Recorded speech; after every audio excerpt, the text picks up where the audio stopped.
Selamat pagi, salam sejahtera. Terima kasih kerana bersama dengan saya sekali lagi di Nazilin Unity Channel. Ulasan politik tanpa sempadan, ulasan politik untuk perpaduan kita semua. Aduh, salah-salah pula sebut. Janganlah kamu marah ya. Biasalah kita ni nak cakap kadang-kadang silap.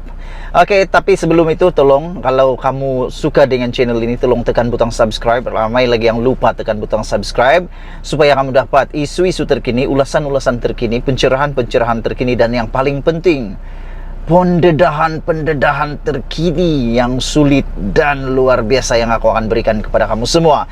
Jadi mohon kiranya kalau kamu semua dapat bantu aku, tolong tekan butang subscribe untuk mendapatkan isu terkini daripada channel aku ini. Okey, baik. Hari ini ada isu yang paling hangat, paling panas, paling bocor, yang bocor entah dari mana aku dapat bocoran itu, tapi inilah yang kita dapat hasil daripada siasatan dan penyelidikan kita, dan membuatkan kita semua nak ulas bersama-sama.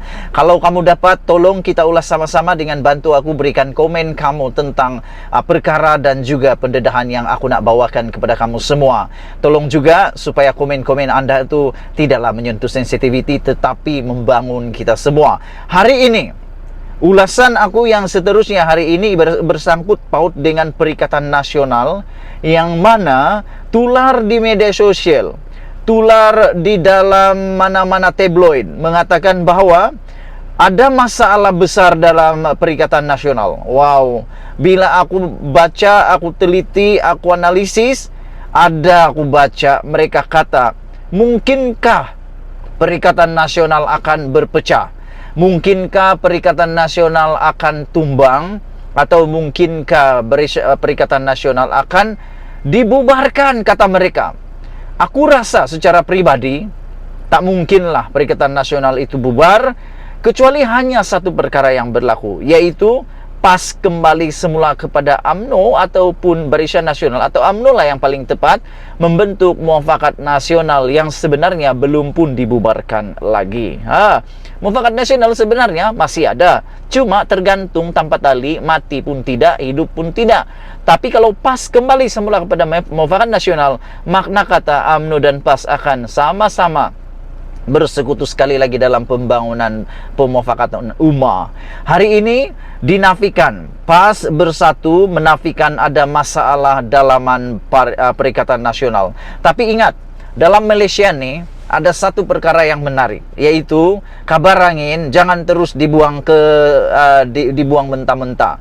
Sebab di Malaysia ni sangat luar biasa. Apa yang luar biasa?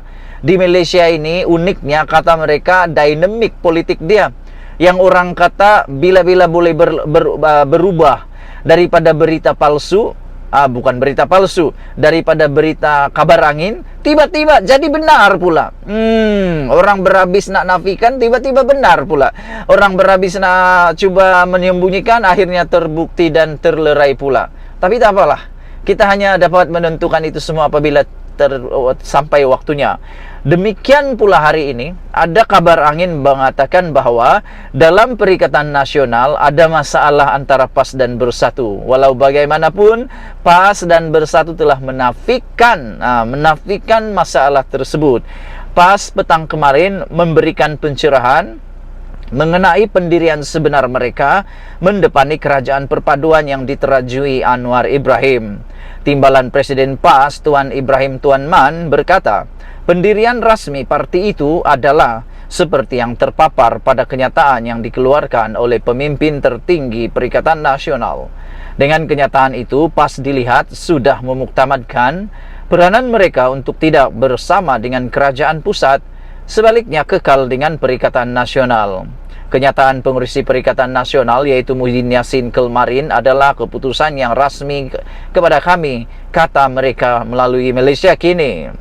Secara umum, orang ramai sebelum ini melihat berlaku percanggahan pendapat mengenai sikap Perikatan Nasional berhubung pembentukan Kerajaan Perpaduan yang disarankan oleh yang di-Pertuan Agong. Keengganan Muhyiddin kepada penubuhan Kerajaan Perpaduan bersama Pakatan Harapan PH dinyatakannya kepada Agong dalam sesi menghadap di Istana Negara pada 22 November yang lepas. Bagaimanapun, Selepas mengangkat sumpah jawatan dan menjadi Perdana Menteri, secara rasmi semalam Anwar Ibrahim menyatakan kesediaannya membawa masuk Perikatan Nasional ke dalam kerajaan di sebalik.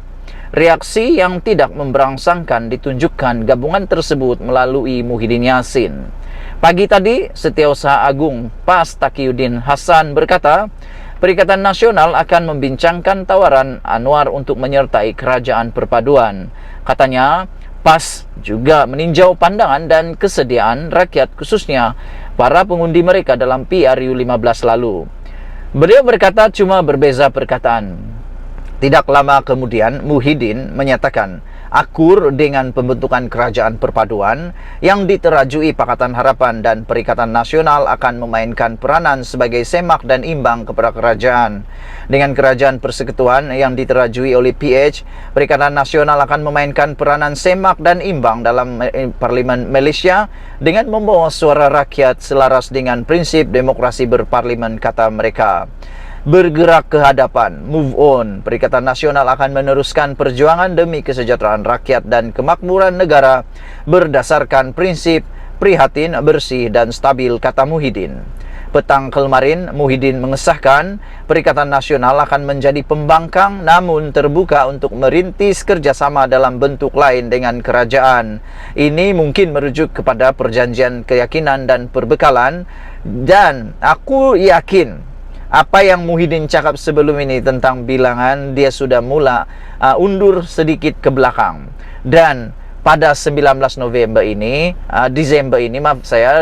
Desember ini, kali pertama persidangan, usul pertama daripada kerajaan ialah undi percaya terhadap Anwar Ibrahim. Dengan adanya apa yang Muhyiddin katakan ini mungkin terbuka merintis kerjasama, aku rasa ini merujuk kepada CSA, iaitu keyakinan dan perbekalan. Ini akan memberikan kemenangan kepada Anwar Ibrahim. Jadi seperti yang telah dinyatakan oleh Sabudin.com, kalau Anwar Ibrahim sedia memberikan risiko untuk tumbang pada undi tidak percaya, apakah pula pertaruhan Muhyiddin kalau Anwar tidak tumbang? Sanggupkah Muhyiddin letak jawatan? Ia sekaligus mengisytiharkan Perikatan Nasional bersedia mencari persefahaman dengan Putrajaya tanpa mengecilkan peranan mereka sebagai pembangkang. Kata Tuan Ibrahim, PAS juga mengucapkan tahniah kepada Anwar yang dilantik sebagai Perdana Menteri.